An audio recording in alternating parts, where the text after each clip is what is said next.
प्रेम के बोल। एक गांव में एक मजदूर रहा करता था जिसका नाम हरिराम था। उसके परिवार में कोई नहीं था। दिन भर वो अकेला मेहनत करने में लगा रहता। दिल का बहुत दयालु और कर्मों का भी बहुत अच्छा था। मजदूर था इसलिए उसे उसका भोजन मजदूरी के बाद ही मिलता था। आगे पीछे कोई नहीं था इसलिए वह इस आजीविका से संतुष्ट था। एक बार उसे एक छोटा सा बछड़ा मिल गया। उसने उसे खुशी से पाल लिया और सोचा कि आज तक वो अकेला था, अब उसे इस बछड़े को अपने बेटे जैसा पालेगा। हरिराम का दिन उसके बछड़े के से शुरू होता था और उसी पे खत्म हो जाता था। वो रात दिन सेवा करता और उसे अपने मन की बात करता। कुछ समय बाद बछड़ा बैल बन गया। उसकी जो सेवा हरिराम ने की थी उससे वो बहुत सुंदर और बलशाली बन गया था। गांव के सभी लोग हरिराम के बैल को ही बातें किया करते थे। किसानों के गांव में बैल की भरमार थी, पर हरिराम का बैल उन सबसे अलग था। दूर दूर से लोग उसे देखने के लिए आते। हर कोई हरिराम के बैल के बारे में ही कह रहा था। हरिराम भी अपने बैल से एक बेटे की तरह प्यार करता था। भले ही खुद भूखा सो जाए, लेकिन उसे हमेशा पेट भर खिलाता था।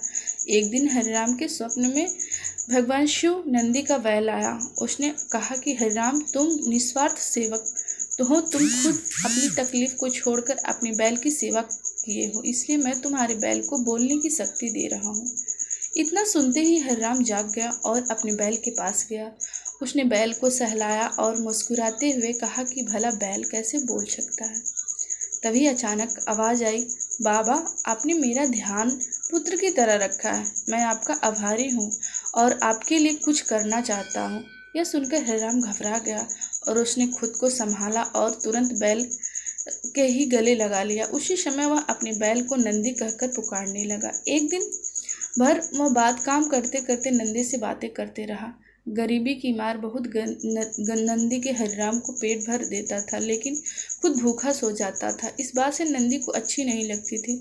हरिराम से कहा करता था वो नगर के सेठ के पास जाएं और शर्त रखें कि उसका बैल नंदी 100 गाड़ी खींच सकता है और शर्त के रूप में सेठ 1000 मोहरे दे दे। हरिराम ने नंदी से कहा कि तू पागल है, भला एक बैल इतना भार कैसे खींच सकता है। मैं अपने जीवन में खुश हूँ, यह नहीं करना चाहता हूँ। बार बार आग्रह करने पर हरिराम उसकी बात माननी पड़ती है। एक दिन डरते डरते हरिराम सेठ दीनदयाल के घर पहुँचा। दीनदयाल ने उसके आने का कारण पूछा। तब हरिराम ने शर्त के बारे में कहा। सेठ जोर जोर से हंसने लगा और बोला, हरिराम, बैल के साथ रहकर तुम्हारी भी मति बैल जैसी हो गई है। अगर शर्त हार गए तो 1000 मोहर के लिए तुम्हें अपनी झोपड़ी तक भी बेचनी पड़ेगी। यह सुनकर हरिराम और अधिक डर गया, लेकिन मुंह से निकली बात पर मुकर भी नहीं सकता था। शर्त का दिन तय किया गया और सेठ दीनदयाल ने पूरे गांव में ढोल पिटवाकर यह प्रतियोगिता के बारे में गांव वालों को खबर दी और सभी को यह अद्भुत नज़ारा देखने के लिए बुलाया। सभी खबर सुनने के बाद हरिराम का मजाक उड़ाने लगे और कहने लगे कि यह शर्त तो हरिराम हारेगा ही।